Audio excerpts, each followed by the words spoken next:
கடினமாக உழைத்தால் மட்டுமே மிகப்பெரிய பணக்காரன் ஆக முடியும். அப்படி நீங்கள் நம்பிட்டு இருந்தீங்கன்னா அது ஒரு மிகப்பெரிய பொய். கடினமாக உழைக்கிறவங்க மட்டும்தான் மிகப்பெரிய பணக்காரன் ஆக முடியும்னா, உங்கள் வீட்டு பக்கத்தில் மண் சுமந்து வேலை செய்கிறவங்களும் கல் உடைச்சி வேலை செய்கிறவங்களும் தான் மிகப்பெரிய கடின உழைப்பாளி. அவங்க பணக்காரன் ஆகிறது இல்லை. ஏன்னு பார்த்தீங்கன்னா, கடின உழைப்பு என்பது ஒரு கட்டுப்படுத்தும் தந்திரம். சிறு வயதிலிருந்தே கடினமான உழைத்தால் தான் மட்டுமே வெற்றி பெற முடியும் அல்லது மிகப்பெரிய பணக்காரன் ஆக முடியும்னு நமக்கு கற்பிக்கப்படுகிறது.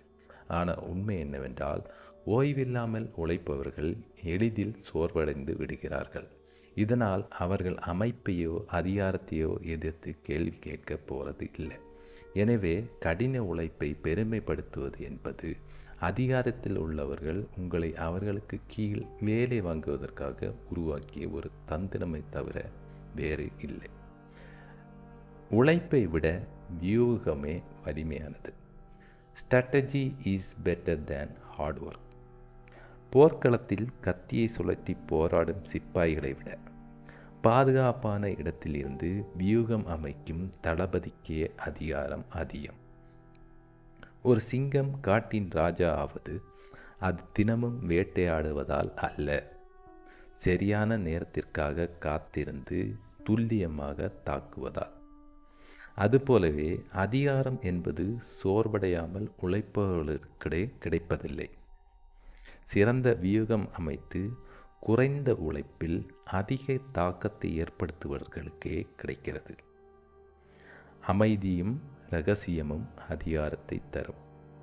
நீங்கள் எதை செய்கிறீர்கள் என்பதை வெளிப்படுத்தி கொண்டே இருப்பவர்கள் எளிதில் கணிக்கப்படுவார்கள்.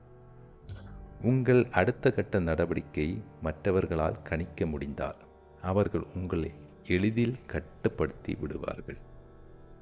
உங்கள் திட்டங்களை இரகசியமாக வைத்துக்கொண்டு அமைதியாக செயல்படுவது உங்களை வலிமையானவராகவும் கணிக்க முடியாதவராகவும் மாற்றும்.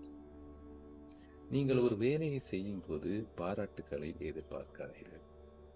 மற்றவர்களின் பாராட்டுக்காகவும் அங்கீகாரத்துக்காகவும் வேலை செய்வது என்பது நவீன கால அடிமைத்தனம். நீங்கள் பாராட்டுக்காக உழைக்க தொடங்கும் போது உங்களை அறியாமலே மற்றவர்களின் எதிர்பார்ப்புகளை நிறைவேற்றும் நபராக மாறிவிடுகிறீர்கள். மற்றவர்கள் அமைத்த விதிகளுக்குள் கடினமாக உழைக்கும் நபராக இருக்காமல் நீங்களே விதிகளை உருவாக்குவதாக மாறுங்கள்.